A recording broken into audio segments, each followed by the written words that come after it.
Shalom, selamat pagi. Berjumpa kembali di dalam Renungan Pagi Embun Surgawi Keluarga Immanuel Baptist Church di Bandung. Bapak Ibu Saudara yang saya kasih Tuhan Yesus Kristus, sebelumnya kita akan berdoa terlebih dahulu.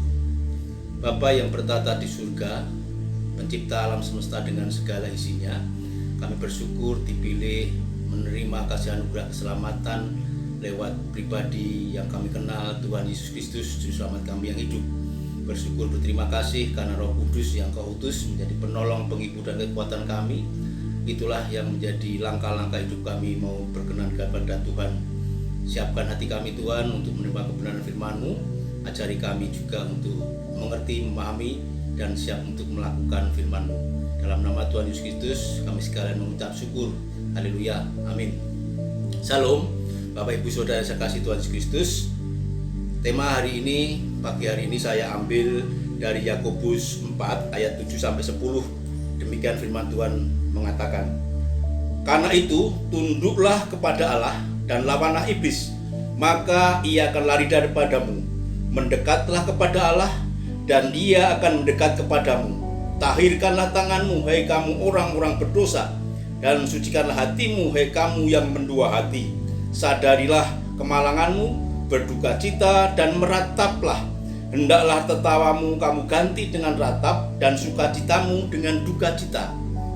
Rendahkanlah dirimu di hadapan Tuhan, dan Ia akan meninggikan kamu." Tunduk kepada Tuhan, pasti iblis kalah. Itu yang menjadi topik tema hari ini, untuk kita berjuang di dalam iman ketundukan kita kepada Yesus Kristus. Ini kita sadari, kita dasari lewat yang ditulis Lukas pasal 4 ayat 13, di mana Yesus Kristus telah mampu mengalahkan ujian oleh iblis. Yesus Kristus senantiasa menjawab dengan firman Tuhan. Ketundukan dari Bapa kepada Yesus Kristus untuk menjawab ujian-ujian iblis. Tetapi di ayat 13 dalam Lukas 4, iblis mundur, tetapi dia mengambil waktu yang baik. Waktu yang baik terkadang dihidupi oleh umat Kristen sebagai sesuatu berkat, sehingga terlena, kurang waspada. Bapak Ibu, oleh karena itu ketika kita baik-baik adanya, waspadalah dan berjaga-jagalah. Seperti Petrus ya, di dalam 1 Petrus 5 ayat 8 yang mengatakan demikian, Bapak Saudara. 1 Petrus 5 ayat 8. "Sadarlah dan berjaga-jagalah. Lawanmu iblis berjalan keliling sama seperti singa yang mengaum-ngaum dan mencari orang yang dapat ditelannya." Itulah cara iblis untuk mengambil waktu yang baik, keterlenaan kita yang lupa tidak senantiasa tunduk pada Tuhan. Iblis seperti singa yang siap menelan kita.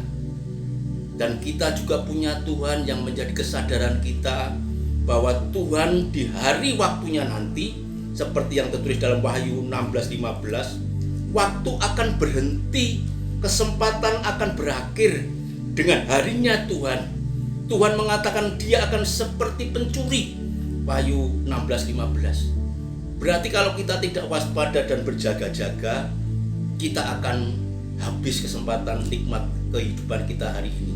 Karena Dia yang punya anugerah hidup itu, kalau kita tidak sikapi dengan cermat dan berjaga-jaga, kita akan lemah dan kalah oleh iblis.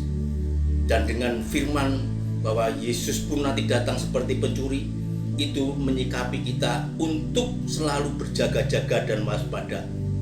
Dikatakan di dalam Wahyu, berbahagialah dia yang berjaga-jaga. Jadi kalau kita mau tunduk kepada Tuhan, ternyata dalam pola hidup kita didasari terus untuk selalu berjaga-jaga. Ingat, ketika Yesus Kristus masih bersama murid-murid, Dia berkata ya, dalam Yohanes 10 ayat 10, "Aku datang supaya mereka beroleh dan mempunyai hidup, dan mempunyainya dalam kelimpahan." Bersyukur kalau kita di dalam zaman kasih anugerah ini, kita percaya penuh bahwa gembala kita itu memberi hidup dan kelimpahannya, bahkan memberikan nyawanya Dialah gembala yang baik. Hanya kita harus bagaimana supaya kita tunduk kepada Tuhan, iblis dikalahkan. Memang untuk berhadapan dengan iblis, dengan cara-caranya yang mengambil kesempatan baik kita akan kalah kalau kita terlena di waktu-waktu yang baik. Oleh karena itu di ayat 1 sampai 2 dan 11 di dalam Yakobus 4 tadi, kita mau mengalahkan iblis karena kita sadar persengketaan, perselisihan, saling fitnah itu ada dalam gereja, dalam umat Kristen. Ya, jadi kita mau kalahkan iblis, tunduklah atas firman Tuhan. Kalahkan persengketaan, perselisihan, saling fitnah. Ya. Yang kedua, jangan lupa berdoa dan jangan salah dalam berdoa. Ya. Di dalam ayat yang 2 dan 3, Bapak Saudara. Tekun berdoa, jangan salah dalam berdoa. Karena terkadang kalau kita berdoa itu mendikte Tuhan, itulah hawa nafsu kita. Sehingga kita akan kalah. Karena bukan otoritas Tuhan, bukan kendali Tuhan, tetapi kehendak kita. Kita akan kalah kalau kita tidak mau tunduk kepada Tuhan. Yang ketiga, tidak respon firman Tuhan. Dalam ayat 4 sampai 10, tidak memberi ruang Tuhan berotoritas bekerja, Bapak Saudara. Yesus Kristus mampu mengalahkan iblis karena selalu tunduk kepada firman Bapa surgawi. Oleh karena itu Bapak Saudara yang saya kasih Tuhan Yesus Kristus, dibutuhkan penundukan totalitas kepada Tuhan Yesus Kristus, kepada Sang Firman yang pernah jadi manusia, dengan berjaga-jaga, dengan menjalankan firman yang Tuhan perintahkan, menjauhkan persengketaan, perselisihan, salah fitnah. Dan yang terakhir Bapak Saudara, jangan menjadi hakim bagi sesama di ayat 12, dan jangan menghentikan perbuatan baik sebagai saudara seiman. Kiranya Tuhan memberkati firman hari ini. Kita mau kalahkan iblis untuk tidak menjadi hakim dan hukum kepada sesama kita, dan tak henti-hentinya kita mengerjakan perbuatan baik. Perbuatan baik mampu mengalahkan iblis karena kita tidak jemu-jemu, berjaga-jaga dengan perbuatan baik. Tuhan Yesus memberkati. Amin.